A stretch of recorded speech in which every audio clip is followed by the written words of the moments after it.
Hello everyone. Today we will study about moraines. Before starting our today topic, don't forget to like my video and subscribe my channel. So what is moraines?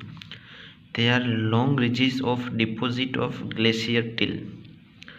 Terminal moraines are long ridges of debris deposited at end of the glaciers.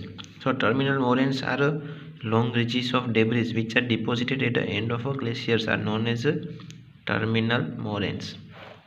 Now, lateral moraines form along the sides parallel to the glacier valleys.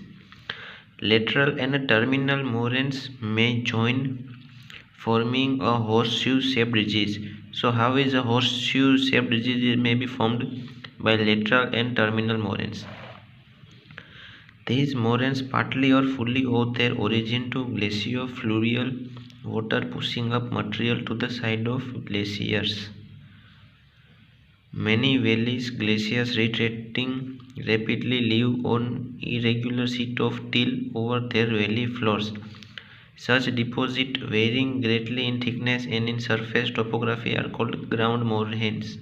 So, what are ground moraines? Many valleys glaciers that are retreating rapidly an irregular sheet of till over the valley floors. Such deposits, varying greatly in thickness and in surface topography, are ground moraines.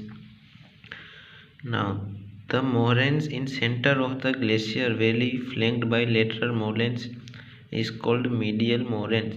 This is also an important point. And don't forget to subscribe my channel.